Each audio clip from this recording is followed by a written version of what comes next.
Olá pessoal, começando mais um Diário Podcast para você aqui na Diário TV, agradecendo a sua participação e audiência sempre nas semanas passadas, né? A gente está fazendo aqui um trabalho de revisitação aí ao novo Legislativo Municipal a partir de 25, já conversamos com novos vereadores que se reelegeram, retornos, né, ao Poder Legislativo, candidatos que passaram um tempo fora, mas que voltaram.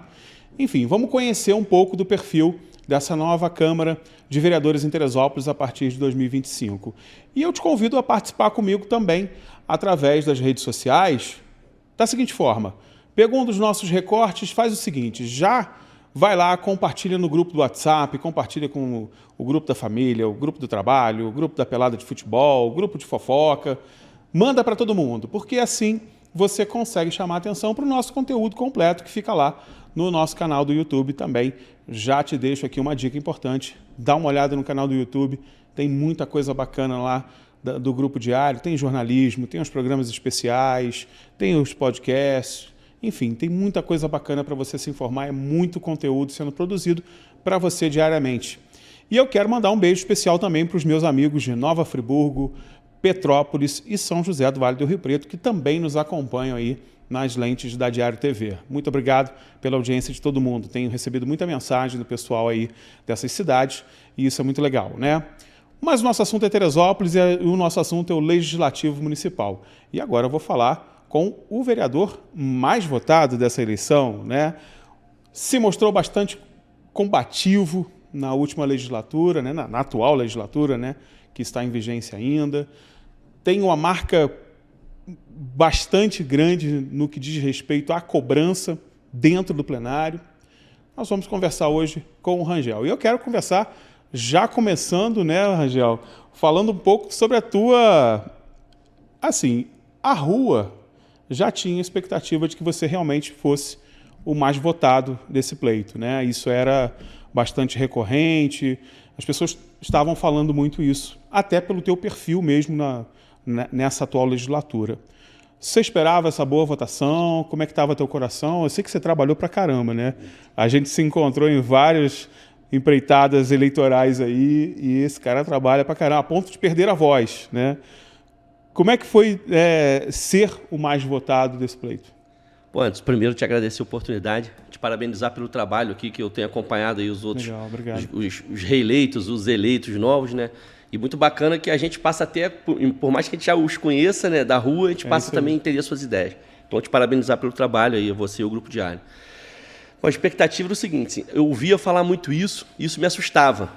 Me assustava porque, primeiro, era uma expectativa para mim. O resultado desses 3 anos e meio de trabalho estava à prova ali, né?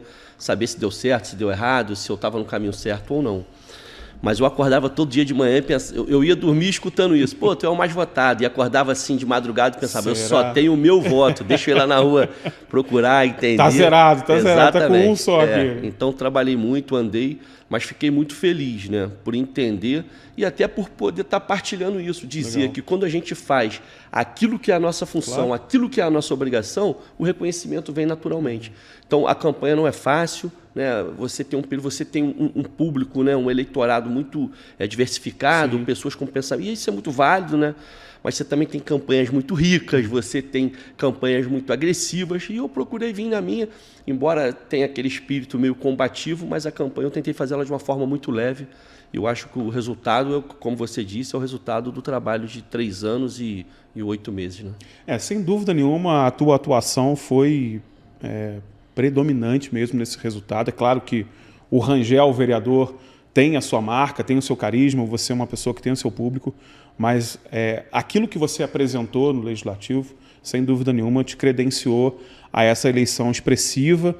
E talvez, eu tenho falado isso recorrente aqui nas entrevistas, talvez uma das eleições mais difíceis que a gente teve nos últimos anos, aí, né, nas últimas décadas para vereador, com a ampliação das cadeiras, número grande de candidatos, muitos candidatos no mesmo segmento. Eu falo sempre da educação, por exemplo, tinham vários professores, diretores de escola, assim, várias figuras da educação, e na segurança da mesma forma, assim, praticamente todos os segmentos, muita representatividade, o que é bom, mas traz uma dificuldade para pedir voto, né? Eu costumo dizer também que você tem concorrentes até dentro da própria família, às vezes, né? Sim. Dentro da tua família você tem alguém que é candidato, então isso... Mas a tua votação te traz uma responsabilidade muito grande também, né, Rangel? Porque o fato de ser o mais votado te dá uma responsabilidade maior no sentido de que as pessoas acreditam no teu trabalho e compraram essa ideia do Rangel combativo, né? E aí, falando um pouco de futuro, a gente vai falar de passado também, nós vamos falar desse governo aí, porque eu não tenho poupado e a gente tem que falar mesmo. Mas, de qualquer forma, falando um pouco de futuro, você espera uma missão um pouco mais tranquila nesse próximo governo? Ou você acha que o cenário é o mesmo, né, de cobranças mais enérgicas, né? Então, Edson, assim, eu na verdade digo o seguinte, independente de quem fosse o prefeito, sim, né, o Rangel seria o mesmo. Eu quero muito um mandato muito tranquilo. Legal. Eu digo que quero muito poder passar ali os 48 meses do mandato a partir de 25, sentado, só conferindo documentos, fiscalizando, legislando quando for necessário, que eu digo que se a gente cumprisse 10% do que a gente já tem de lei, a gente vivia num país perfeito, bom, né? Demais. Mas, sobretudo, fiscalizando. Mas eu quero isso com muita tranquilidade e espero que assim seja.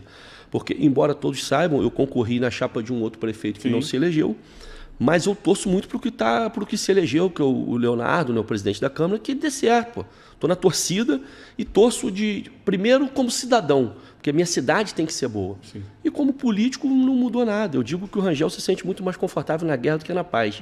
Mas eu espero que nós tenhamos aí 48 meses de paz. Pois é, né? A gente espera também, mas é porque realmente o governo que está se encerrando agora foi um governo de posturas lamentáveis, uma catástrofe política, uma catástrofe administrativa, sob diversos aspectos, algo muito ruim.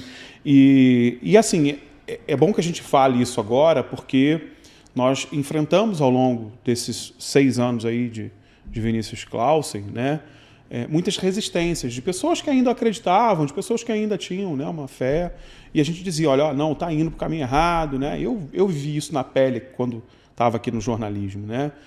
Ouso dizer até que saí muito por conta disso, porque já não aguentava mais essa resistência.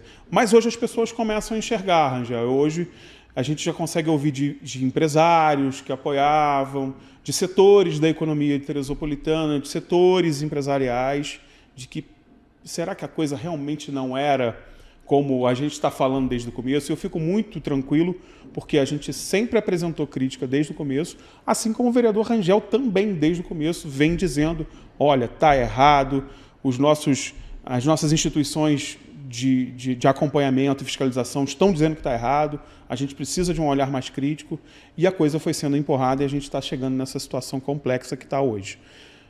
Que bom que a sociedade está percebendo, né? Afinal de contas, nem toda falácia se mantém por tanto tempo, né? Ou vai chegar um momento que a verdade vai aparecer, e a gente está vendo isso hoje. E aproveitando esse comentário, uma das minhas preocupações é realmente essa transição, né? A gente vai precisar entender, eu digo a gente porque o cidadão não pode, né, se colocar à margem desse processo. Todo mundo precisa saber exatamente o que está acontecendo, até para a gente poder cobrar lá na frente, e até para que a Câmara tenha elementos suficientes para poder entender de que forma pode ajudar, porque a Câmara vai fiscalizar, evidentemente, é a função dela, mas ela também tem os apoios políticos. O Rangel tem um apoio político dele, por exemplo, o André Correia, que é um cara que pensa demais a cidade, eu sei, é meu amigo, eu sei que pensa demais a cidade, mas tem esses elementos que podem ser elementos para ajudar a cidade. O que a gente não estava conseguindo até agora, e eu acho que você pode falar até melhor, a cidade está sem moral, né? Ninguém quer ajudar a cidade, porque tudo que vem para cá ou não é utilizado ou é utilizado da forma equivocada, né? Então, até para ajudar, né, Rangel, a gente precisa conhecer o cenário, né?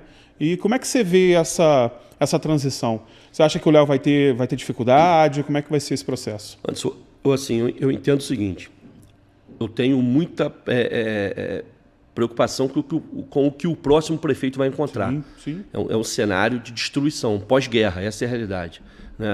Cofres, na sessão do dia 29 mesmo, a última sessão, né, ontem, na quinta-feira, eu questionei muito isso, justamente, sobre remanejamentos de última hora, raspação de tacho. A gente está vendo uma correria, né? Exatamente. No formigueiro. O termo popular é esse. Então, eu acredito que o prefeito eleito, Leonardo, vai encontrar muita resistência, vai ter dificuldade nessa transição, mas me traz uma tranquilidade muito grande também o seguinte, eu disse isso até na sessão, a gente nunca teve na história da cidade um vereador saindo eleito de vereador para prefeito, né? E agora o Leonardo. Então ele entende todas as dificuldades que a gente tem para fiscalizar, ele entende que a gente é engambelado o tempo inteiro. Quando você pergunta, essa garrafa é de água? Aí eles respondem, não, porque ela é de plástico, porque usou material polietileno. Eles não te respondem o que você tem que ficar reiterando.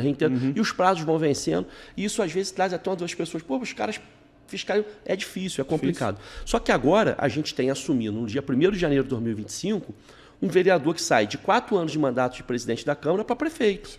Então, ele tem agora a chave de todas as gavetas onde estão todos esses documentos que a gente não tinha acesso antes e que a gente tinha dificuldade. Então, pode ser que... E eu torço muito e vou estar ali ao lado do prefeito eleito, Leonardo, para fiscalizar e cobrar isso. Porque eu acredito que ele vai facilitar, para a gente facilitar o que eu estou dizendo, dentro da legalidade, da honestidade, do bem público, para que a gente descubra tudo isso que passou para trás. Porque a cidade está sem credibilidade com os políticos externos. A gente precisa de dinheiro de emenda, de emendas, só que os deputados não querem, não confiam. Você tem, por exemplo, um dos deputados que mais manda dinheiro para essa cidade. Olha que eu não sou do grupo político dele, admiro o trabalho dele, mas nunca caminhei. O deputado federal Hugo Leal, pô. Sim. Você olha o quanto que o deputado federal Hugo Leal já mandou para essa cidade de emendas e tem um dinheiro que ele manda, por exemplo, uma coisa que está muito latente, a questão animal, né? A causa animal. Sim. Cadê o dinheiro lá do Canil? Cadê o dinheiro lá do centro de tratamento, do CTA? E aí, cadê esse dinheiro?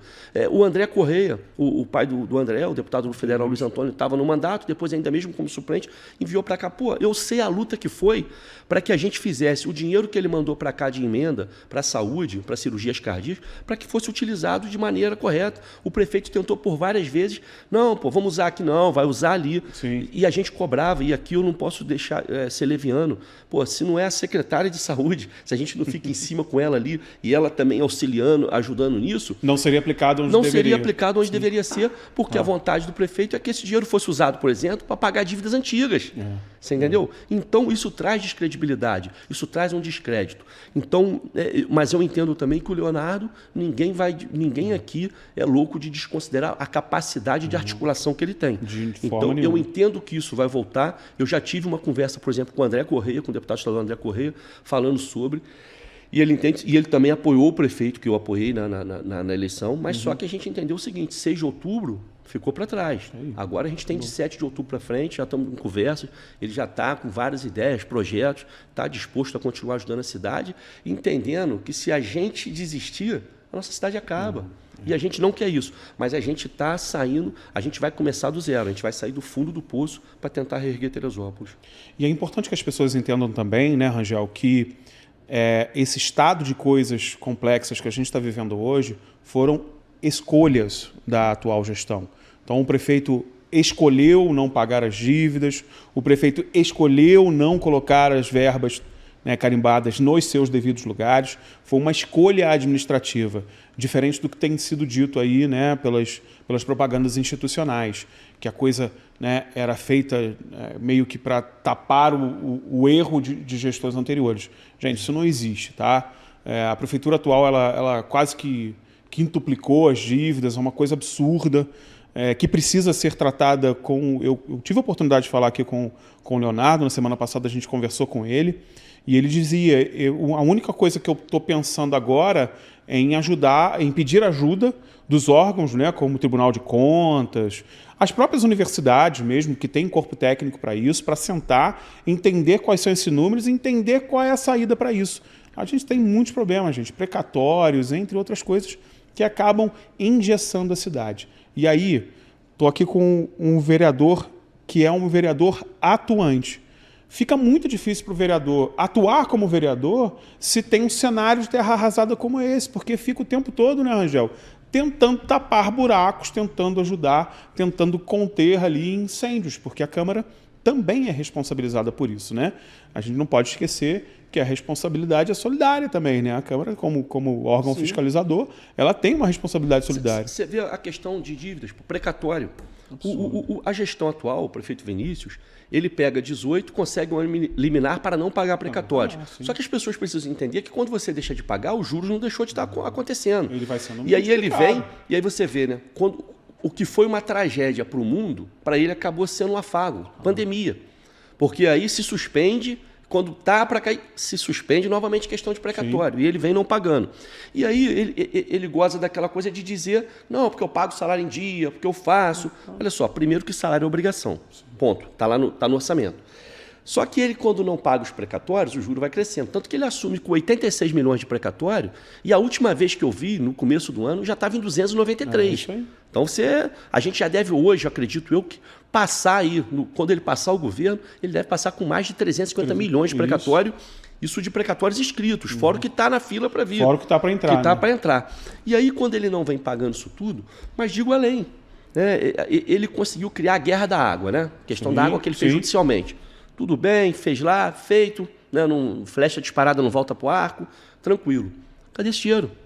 Por que não dizer o seguinte, olha só, gente, eu estou vendendo um bem que a cidade tem, que a água é um bem, pô. Mas estou aplicando... É um bem preciosíssimo. Só que está aqui, pô, estou vendendo por 306 milhões. Eu tenho 296 de precatório.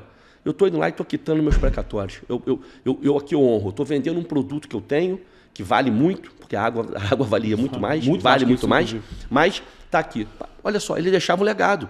Ele teve a chance de zerar os deixar um legado e poder ir embora. E amanhã, quando quisesse ser candidato a síndico, que eu acho que é o máximo que ele consegue hoje, em algum condomínio muito pequeno, né? Algum lugar que as pessoas não liguem muito, né? Tipo, eu estou aqui dizendo que a função de síndico é difícil, que eu fui 6 anos no meu condomínio. Mas que ele conseguisse para dizer assim, pelo menos, olha, eu zerei os precatórios da cidade de Teresópolis.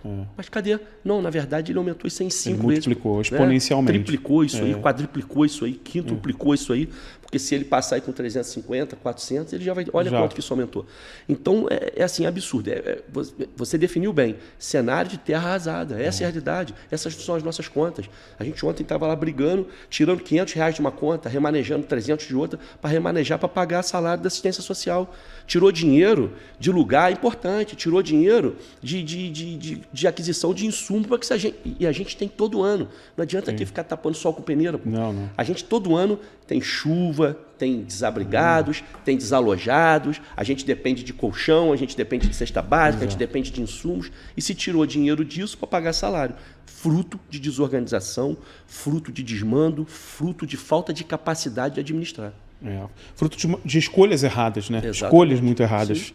E aí a gente acaba perdendo muita oportunidade, Rangel. E quando eu falei que não dá para o vereador ser vereador com um cenário de terra arrasada como esse, porque, por exemplo, você pode... o tempo que você dedicaria a propostas legislativas interessantes para o município, como fomento ao turismo, fomento à agricultura, entre outras coisas, a nossa mobilidade urbana da cidade, que está completamente comprometida por falta, né, de tecnologia dentro da mobilidade, né, que a gente tem zero. Quem viaja um pouquinho sabe que a gente vai a cidades hoje onde todo o trânsito é controlado via drones, câmeras, GPS, tem central de controlar. Enfim, a gente está perdendo muito tempo tapando buraco de escolhas administrativas erradas e perdendo muito potencial de crescimento que a cidade.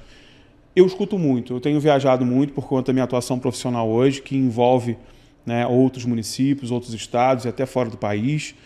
Eu sempre escuto muito das pessoas, como sempre escutei. Nossa, Teresópolis é uma cidade com um potencial gigante. O clima de vocês é maravilhoso. A natureza de vocês é maravilhosa. O povo é maravilhoso. Vocês têm ótimos restaurantes, uma rede hoteleira maravilhosa. Quando é que a gente vai sair do potencial e vamos praticar isso com benefício para a nossa população? Você que é um cara que ouve muitas comunidades.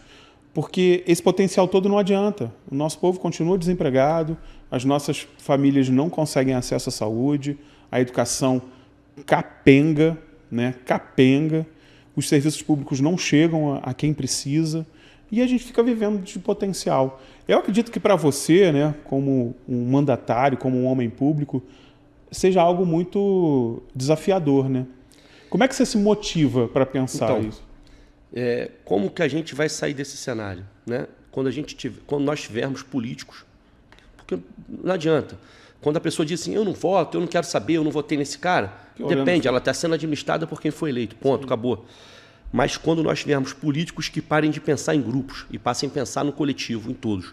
Eu não posso pensar uma cidade para o turista se ela não for boa para a população. Eu não posso pensar uma cidade boa para a população se ela não estiver capitaneando recursos. Então isso é fato. Então a gente pode recolher recursos do turismo, da agricultura, né, do turismo rural, de tudo. De tudo. A gente tem como capitanear recurso para a cidade em tudo. Basta que a gente tenha administradores que pensem no coletivo. E olha só, cada prefeito tem sua particularidade. Porque o homem, ele não é conhecedor de tudo. Ele precisa saber administrar. Então não adianta você ter um prefeito, que é o nosso caso agora, centralizador, mas que não sabe nada. Ele pode entender muito de administrar restaurante, mas a cidade não é um restaurante. Pô. Essa é a realidade. A gente precisa de ter pessoas capacitadas. E o Vinícius teve até o talento de trazer pessoas capacitadas para o lado dele. Mas e aí? Como que essas pessoas trabalhavam? Elas tinham liberdade? E a liberdade que eu estou dizendo é o seguinte, o comandante desse navio é ele, pô. Então as pessoas precisam ir a ele, mas terem também controle ali do barco, pô, senão não funciona. Então a gente precisa do coletivo, a gente precisa dos empreendedores. A gente tem uma cidade, isso é até a nível país, mas sobretudo aqui, que a gente massacra o empreendedor. Nossa, e como? A gente massacra o empreendedor. É por burocracia, é por não defendê-lo, até o poder público defendê-lo. Quando o cara vem fazer um empreendimento. A gente tem empreendimentos maravilhosos surgindo na nossa cidade, que para a população não chega o conhecimento. Vamos levar as pessoas para entender isso. E aonde que o poder público entra? Vamos capacitar pessoas para trabalhar nesses empreendimentos. Vamos capacitar pessoas para estar ali. Porque quando essas pessoas estão capacitadas, elas vão lá ganhar salário. Quando elas vão, e salário que eu digo não é salário mínimo, não. É salário justo para aquilo que ela faz. Né? E aí, quando ela ganha salário justo para aquilo que ela faz, aonde que ela gasta esse dinheiro? Ela não vai fazer aplicação em bolsa, ela vem gastar esse dinheiro na cidade. Ela vem gastar. E aí você tem um fluxo de dinheiro novo, um dinheiro oxigenado que roda. Né? Eu estou cansado de ficar ouvindo assim, a prefeitura é o maior empregador. Tudo bem, ela pode ser a empresa que tem o maior número de funcionários, mas o maior empregador são os empreendedores. É o microempresário que tem 2 funcionários, é aquele que tem 1, é o seu João ali do carrinho de pipoca, que reveza com o filho, ou com o sobrinho, ou com a esposa, ou com outro funcionário. Tá? Esses são os verdadeiros heróis. São nessas pessoas que a gente precisa dar gás para subir essa cidade. E empreender. A gente não tem que copiar Gramado, a gente não tem que copiar Campos do Jordão, a gente não tem que copiar Miguel Pereira, mas a gente pode entender o que eles fizeram para dar certo e fazer aqui. Mas parar de querer copiar, é fazer funcionar. E fazer funcionar de uma maneira boa para todos, que a cidade só vai ser boa para o morador se tiver dinheiro novo, para o turista se tiver uma população satisfeita com a cidade que está. Você traz o turista para cá hoje, e, me desculpa, mas o que a gente tem para apresentar para um turista aqui hoje? O visual do Dedo de Deus? O visual da Mulher de Pedra, numa RJ 130 abandonada? O visual do Dedo de Deus num soberbo sujo, largado? A cidade toda suja. Então, né? uma cidade ruim, uma feirinha em frangalhos, coitado. Uma feirinha toda quebrada, toda cheia de defeitos, com uma obra louca que ninguém sabe. Uma rodoviária com telhado voando novo, uma obra de milhões que foi o dinheiro embora. Então, é isso que a gente tem, é isso que a gente quer. Então, acho que o desafio do próximo governo é chamar as pessoas, é chamar a população, é chamar o agricultor, é chamar o empresário, é chamar o microempreendedor, é chamar a imprensa, é chamar a classe. Gente, vamos nos unir e fazer Teresópolis ir para o patamar que ela precisa. Porque a gente tem tudo. O que falta são pessoas que queiram fazer dar certo. E não pode dar certo se for para um pequeno grupo. Tem que ser para todos, que eu tenho certeza. A gente, em 10, 12 anos, a gente está voando, assim como Campos do Jordão está, assim como Gramado está, e assim, sobretudo, como Miguel Pereira aqui do lado está. Né? É uma cidade desse tamaninho, gente. Exatamente, mas que tem o quê? Um cara que teve... Eu não o conheço, sou um fã dele. Pensamento e potencial, estratégico. Mas um cara que foi lá, que teve a humildade, e espero até, olha, estou até aqui, nem sei quais as pretensões dele, mas que esse cara um dia esteja governando o Estado, que eu tenho certeza que a gente vai ser quem a gente realmente merece ser. Tem pretensões políticas, sim, e eu também sou um admirador do trabalho dele, inclusive é isso, é pensar estrategicamente a cidade, né? Miguel Pereira não pensou na cidade como uma bolha, né? Normalmente, que aconteceu, por exemplo, com Gramado, Campos de Jordão, que virou uma bolha. Você cria problemas ali de acesso, de superlotação, de preços muito altos. Pensar estrategicamente a cidade é isso, é pensar nas pessoas, nos empresários, no empreendedor, nos grandes empreendimentos que estão surgindo. Sim. O Rangel falou dos grandes empreendimentos. O poder público tem que estar junto dessas pessoas. Gente, tem fundos internacionais hoje botando em Teresópolis bilhões e milhões de dólares. Não estou falando nem em real, não. Em dólar. Para melhorar a cidade, para criar novas centralidades, para levar a cidade ao patamar que ela merece. De uma cidade realmente estrategicamente importante. A gente tem uma das agriculturas mais importantes do país, né? No nosso estado nem precisa falar, mas uma das mais importantes do país, mas que carece de tecnologia. A gente tem uma rede hoteleira boa, mas que carece de alto padrão e de acesso. A gente tem uma cidade absolutamente despreparada para tudo isso que ela pode ser. Tem que pensar a cidade, tem que pensar estrategicamente, tem que pensar trânsito, tem que pensar tudo isso. E você que é um cara muito ligado à segurança, Angel, eu tenho certeza que para você é uma dor ouvir sempre essa coisa, Teresópolis é uma cidade tranquila, segura, né? E as pessoas não entendem muito o que é uma sensação de segurança, não é a promoção da segurança. Porque quando você não pensa no bem-estar da população, quando você vira o olhar da administração pública para os nichos de pobreza, você também está diretamente aumentando os índices de insegurança, aumentando criminalidade, porque é uma consequência, gente. A criminalidade é um fenômeno social, não dá para deixar de tratá-lo dessa forma. E às vezes a gente tem o governante se colocando atrás dessa máscara da sensação de segurança. Você, como um especialista da área, eu tenho certeza que isso te incomoda muito, né? Muito. A gente, quando fala de segurança pública, eu vou remeter aqui em 97, quando eu me formei na PM em Teresópolis. E eu comento com os colegas, né? Em 98, fui sair daqui em 2000, mas tipo 98, 99, eu me lembro. Homenagem de melhores do mês no batalhão.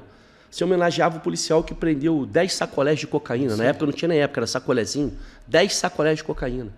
Pô, hoje a gente vai em qualquer, vê aí no rodapé ali da TV Diário, preso 2 quilos, preso 3 mil pinos, preso 5 mil pinos. Então você olha, de 2000 para cá, a gente está falando só de 24 anos. Pô.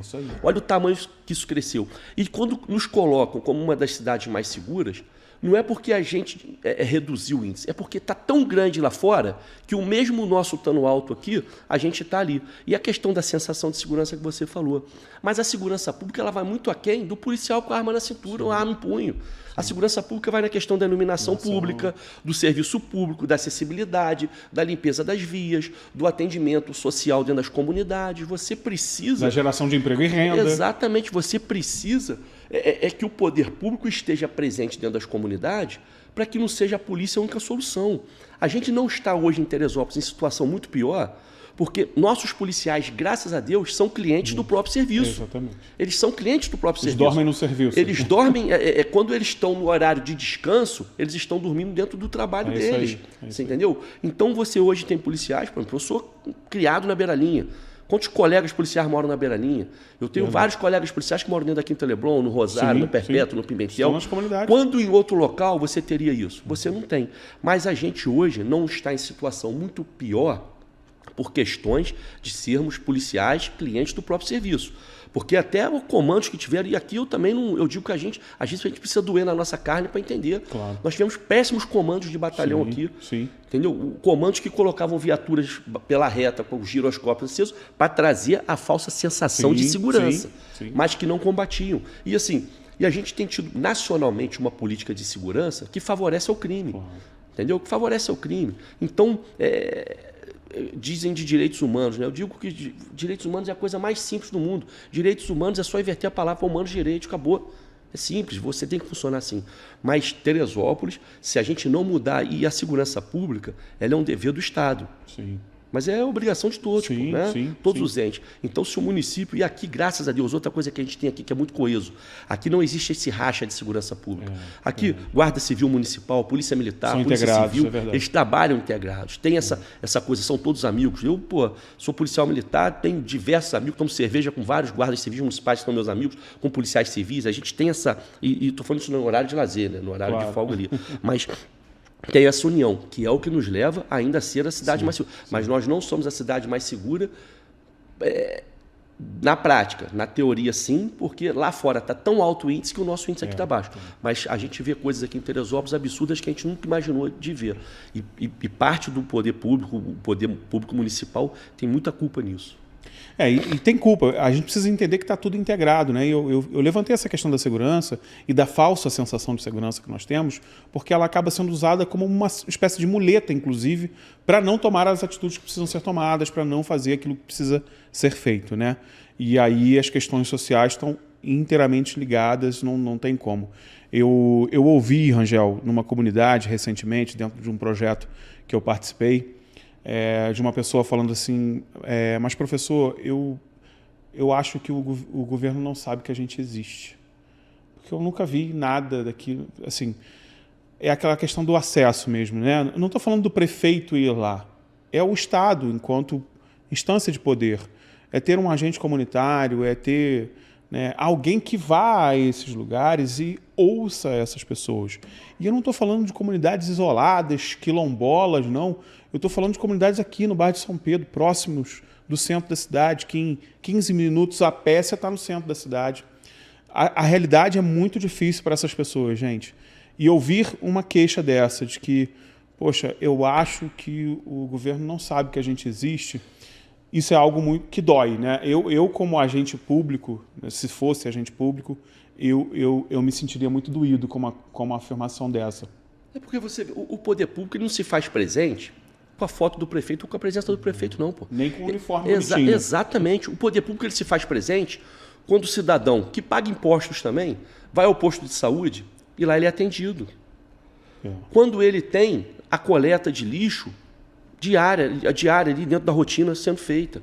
Quando ele tem as servidões, onde não se tem acesso a carro, servidões iluminadas, com escadas ou com rampas de acesso, com corrimões, com limpeza, o poder público ele se faz presente com isso. É com iluminação, é com saúde, é quando o trabalhador deixa seu filho na escola e sabe que ali ele está amparado, que ali ele não está correndo o risco de ser roído por um rato ou de comer comida com rato, como a gente acabou de ver. O poder, e aí, o que passa na cabeça do cidadão quando ele vê o poder público presente recolhendo rato de dentro da creche, de dentro da caixa d'água? Isso que é o poder público presente. Então, o poder público ele se faz presente quando ele leva para a sociedade aquilo que é obrigação dele, que não é favor. A gente precisa acabar com mais. E aí também, antes, vamos fazer aqui abrir um parênteses. A população tem parcela de culpa nisso. Porque ela não tem que ser grata aí seja o vereador, o prefeito ou o secretário, que troca a lâmpada na porta da casa dela. Não, pô, ela tem que se fazer presente, ela tem que apoiar a associação de moradores do bairro dela, para cobrar a coletividade de todo mundo para que isso se faça lá. O poder público se faz presente com isso, com trabalho social, com escolinhas, com esporte, com boa educação. Pô, por que não usar as escolas dentro das comunidades, no final de semana, nos horários da tarde, para academia, para escolinha de futebol, para escolinha de vôlei, de basquete, tudo. A gente precisa sair da bolha, né? Outro dia conversando, e o cara me falando, né? Ele veio fazendo uma retrospectiva de secretários de esporte, né? Sim. Aí dizendo, fulano só gostava de basquete, não sei quem só gostava de futsal, não sei quem gostava de natação, não sei quem gostava de... Cara... E aí? Esporte é muito mais que só modalidade, né? É a totalidade, vamos atender a todos. É isso que a gente precisa. O poder público não precisa se fazer presente com o prefeito levando caravana de secretários. Não, pô. Se o prefeito ficar sentadinho, bonitinho na cadeira, demandando, seus secretários trabalhando e o serviço chegando na ponta de quem realmente precisa, de quem realmente tem que ser atendido, o poder público está presente e a cidade vai fluir. E que as pessoas entendam, finalmente, que o bem a ser defendido é o coletivo, tá? Se alguém, né, na figura do Estado, defende o seu bem privado, a coisa está muito errada. Está muito errada que ele não está lá para isso. Ele está lá para defender o coletivo, a gente precisa ter essa consciência. Opa, eu vou te ajudar aqui, vou colocar um asfalto na frente da tua casa, isso está errado, tá? Peraí, eu quero asfalto na cidade inteira, quero asfalto no meu bairro inteiro, na minha servidão inteira. Não basta ser só na frente da minha casa. A gente precisa ter essa consciência. Rangel, para a gente finalizar um pouco... Eu queria falar do teu lado pessoal. Como é que foi para a família esse teu caminho, né, de luta? Eu confesso que eu gostava muito dos teus vídeos mais, né, enérgicos contra o governo, porque também compartilho contigo a tua mesma revolta, é a minha também, e quem me acompanhou no telejornal aqui sabe disso. Às vezes eu ficava aqui, recebi um monte de mensagem: Anderson, calma, vai ter um ataque aí. Eu sei, porque a gente entende a dor. Mas como é que foi a resposta da família? Ficou todo mundo feliz? Eu sei porque a família paga talvez o preço muito mais caro, né, da questão de você colocar-se à disposição de um mandato público. A conta chega para a família, tá, gente? Isso aí, a gente precisa ter isso muito claramente. Eu sou filho de pai pedreiro, de mãe... Meu pai já é falecido, minha mãe é viva, né? Mas de pai pedreiro e de mãe faxineira. Mas o que a gente sempre teve lá em casa muito foi a questão do seguinte: vai na rua, mas vai de cabeça erguida. É isso aí. Então eu sempre penso isso. Meu pai falando isso, minha mãe falando isso. Legal. Então, no meio do político, que te abre 1 milhão de portas. Meu irmão, se não tiver cabeça... né? E as portas mais atrativas são as erradas, né? Esse é o problema. Mas eu já venho de uma criação policial, né? Militar, sobretudo, de uma disciplina, e eu já conheci muito esses caminhos das facilidades e sei bem aonde que facilidade no início, mas os infernos que elas viram lá no final, né? Então, eu sempre optei por caminhar nos caminhos mais difíceis, mas sempre me amparando nisso. A questão de família prejudica muito a família, né? Sim. Mas eu sempre tive essa preocupação de poder estar na rua de cabeça erguida, e também que minha mãe, minhas irmãs, meus primos, meus tios, minha esposa possam ir aos lugares e se ouvirem, porque o Rangel está metido em falcatrua, que eles possam se levantar e dizer: olha, espera aí, vou chamar ele aqui e a gente vai esclarecer isso, que alguma coisa de errado tem. Então, tem um preço. Eu tenho negócios também, eu sempre fui um cara empreendedor, né? Eu sei do sofrimento do empreendedor porque eu sou empreendedor, né? Cara, eu sei também o que eu passei aí, os problemas que eu tive, coisas que antes a gente resolvia legalmente com 90 dias, eu estou levando em 1 ano para resolver, de documentos, de licença que fica travada, sem problema. Não levo para o coração, não faço chororô com isso. Tenho sócio que já fui: irmão, se tu for ficar nesse caminho aí, eu vou fazer o seguinte: ou tu compra a minha parte, ou compra a tua, porque ser sócio de um cara desse caminho é complexo. Mas fico muito feliz. E, sobretudo, pelos amigos que me apoiam também, que falavam assim na campanha: pô, Rangel, fui pedir um voto para você em tal lugar, e a pessoa disse: não, eu já conheço o Rangel, vou votar nele. Né? E assim: pô, mas tu conhece? Não, eu conheço da televisão, conheço do YouTube, conheço do Facebook, do Instagram, e vou votar porque eu gosto do trabalho dele. Outros até que diziam: olha, Rangel, não vou poder votar nele porque eu tenho um compromisso com um primo, com um parente, ou com alguém que fez. Mas, pô, se não fosse isso, votaria. Isso é gratificante. Você saber que está no caminho certo, você saber que está bem. Mas o preço é caro, meu irmão. Tem hora que, se eu falar que eu já não pensei em... Falou: meu irmão, deixa eu cuidar só da minha vida. Mas aí depois eu dou aquela respirada: não, vamos para cima, porque vale a pena. Vale a pena para a gente poder ver se a gente consegue ter uma cidade feliz novamente. E demonstra o quanto você está disposto a ajudar realmente a cidade. Eu falei na época, no dia que a gente fez aqui a apuração, eu falei: olha, a gente precisa admirar e respeitar muitas pessoas que se colocaram à disposição. Porque não é fácil, gente. Eu sei, eu nunca tive coragem de ser candidato, nunca fui candidato a nada, por falta de coragem mesmo, né? Porque eu sei o quanto é desgastante, eu sei quanto dói. Então, eu respeito muito e admiro muito quem se coloca à disposição. Principalmente quem vem para uma reeleição, porque o desgaste é muito grande, como o Rangel falou, as perseguições acontecem, né? Os olhares atravessados acontecem, principalmente para quem se posiciona, né? Também vivi isso muito, né, na minha vida pessoal e profissional. Quem se posiciona normalmente, o prego que se destaca normalmente toma martelada, né? Não tem jeito. Então, isso é uma máxima, mas é assim que a gente precisa, e aí que está a nossa necessidade de servir. Rangel, prazerzaço conversar contigo. Acho que a gente nunca teve essa oportunidade de conversar assim, né? Já acabou o tempo? Já, você vê como é que foi rápido, cara. Só 5 minutos só o programa, pô. Quando a entrevista é boa, é assim, gente, passa voando mesmo. Quero te desejar muito boa sorte nesse novo mandato, conquistado com muita competência, com muita lisura, retidão. Como disse, acompanhei o Rangel em várias empreitadas na rua mesmo, em comícios, em ações. Vi o quanto ele é querido pelas pessoas. Vi isso no universo empresarial, vi isso no universo familiar, vi isso em instituições, em instituições religiosas, enfim. Quando o seu nome, né, e a sua proposta está em vários locais ao mesmo tempo, quer dizer que você está com uma missão grande à tua frente. E a tua missão é grande, né? Você tem uma responsabilidade grande. As pessoas esperam muito de você. Quero me colocar à tua disposição também, né? Você sabe, apesar de eu não estar mais no Diário, né, oficialmente, como contratado, estou aqui no podcast, já coloco à disposição, porque eu acho que a gente precisa mostrar cada vez mais isso. E aproveitando esse comentário para te fazer um convite. A Diário transmite todas as sessões do Legislativo Municipal.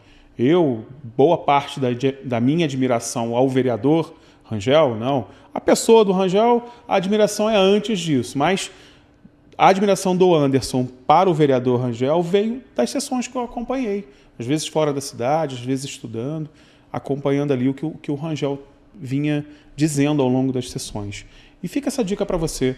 Se você não tem esse costume, coloque isso na tua rotina, né? São 2 diazinhos da semana, assiste um pouco da sessão, primeira semana tu assiste um dia, na outra semana tu assiste o outro.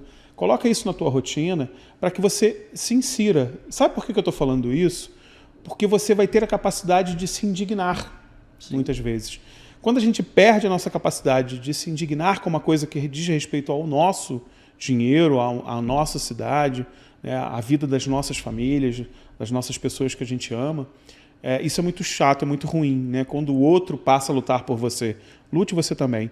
E boa parte dessa capacidade de indignação que você tem, ela está lá sendo transmitida o tempo todo. Seja pela admiração, né, a um vereador que se coloca sempre muito forte, firme nos posicionamentos, seja para aquele que fica calado o tempo todo. Nem que seja para você olhar e falar, cara, já vi 5 sessões. Tem um cara lá que não responde nem chamada. O que esse cara está fazendo lá, né? Então, veja a atuação do vereador e cobre dele também. Ele é um servidor público. Ele está aí para te servir. É importante a gente acompanhar isso, tá? Veja, porque eu tenho certeza que você vai me agradecer depois, né? Boa sorte, meu amigo. Que seja uma jornada de muita prosperidade para você, que você consiga ser o vereador que você sempre quis ser, né? Sem essas pausas para tapar buracos e marchar em terra arrasada, que você consiga usar a tua capacidade, inclusive criativa, legislativa, para o nosso bem, para a nossa cidade, e que seja para a gente aí pelo menos 4 anos, que a gente consiga pelo menos respirar, né? Que não seja essa tragédia que a gente acaba de viver. Né? Antes, eu estou torcendo muito para uma cidade, torcendo e me colocando à disposição para continuar trabalhando muito. Né? Como disse, falei já para o presidente da Câmara, Leonardo, futuro para o nosso próximo prefeito, né? Que estou à disposição para trabalhar, cara, para trabalhar de verdade, porque eu tenho certeza que eu quero voltar a viver a Teresópolis da minha infância. Uma cidade boa, uma cidade turística, uma cidade que a gente tinha gosto de viver. Né? Eu tenho ainda. Né? Eu já tive várias oportunidades para ir embora, para morar em outras cidades. Mas não, meu irmão, aqui eu nasci, aqui eu cresci e aqui eu escolhi para morar e cuidar. E é aqui que eu vou ficar, é aqui que eu pretendo ficar, com minhas raízes fincadas, com minha família toda aqui. Mas dizer isso, o que você falou é fundamental. Você, cidadão, precisa se entender, não é para de escolher com um santinho que pega no chão no dia que votar, ou naquele amigo que alguém... Eu não pedi um voto na rua, eu não pedi voto, eu dizia, só me dá a oportunidade de conhecer meu trabalho, vai lá no Instagram, vai lá no Facebook, vai lá no YouTube, busca ver, procura conhecer as pessoas, cobra, porque assim, a gente bate na porta da casa das pessoas de 4 em 4 anos. Mas elas precisam bater na nossa os 365 dias do ano. Dia, e bater ali, assim, e de uma maneira mais fácil. Eles podem bater na nossa porta pelo Instagram, pelo Facebook, pelo YouTube, pela Diário, por todos os canais que transmitem as sessões, por todo mundo que transmite. Porque a gente precisa ter esse pertencimento. A cidade não é minha, a cidade não é tua, a cidade é nossa. É nossa. E a gente precisa... O teresopolitano precisa ter esse amor, de novo, dizer, a cidade é minha, a cidade é nossa, a cidade é da minha família. Então vamos trabalhar para uma cidade boa. E é para isso que está lá. E você falou um negócio muito importante, eu sei que o tempo já foi, mas o vereador, ele é um servidor público, sem concurso. O nosso concurso, quem valida é a população, isso aí. Com voto. Então a gente tem que ser cobrado. Parem de achar que política é autoridade, pô. Autoridade é Deus, pô. Só, que não recebe nada para estar ali brigando por nós. Porque o restante, prefeito, governador, senador, deputado, presidente da República, juiz, desembargador, ministro, é tudo servidor público. E tem a obrigação de servir bem para servir sempre, pô. Essa é a realidade. Então, contem comigo lá, o trabalho é o mesmo, não tenho político de estimação nenhum. Se o prefeito for bem, tem um parceiro. Se for mal, tem um guerreiro. É dessa forma. Como dizia meu avô, a autoridade é pai e mãe. O resto... Exatamente, é isso aí. O resto é o resto. Obrigado, Rangel. E eu quero agradecer a você também, né, que dedicou um pouco do seu tempo. A gente sabe que hoje o tempo é o ativo mais importante do mundo. E se você dedicou um pouquinho do seu tempo para atender a gente aqui, muito obrigado por isso, tá? É sempre uma honra estar com vocês. Tá acompanhando um de nossos recortes? Já sabe, compartilha lá no grupo do WhatsApp, manda para os seus amigos, para o pessoal do trabalho, o pessoal da escola, o pessoal da faculdade. Compartilha esse conteúdo aí para que a nossa mensagem chegue ao máximo de pessoas possíveis, tá bom? Como sempre, o Diário Podcast volta a qualquer momento, né? A gente pode voltar aí dentro desse processo conhecendo o nosso novo legislativo. Um beijo grande no teu coração e até a próxima.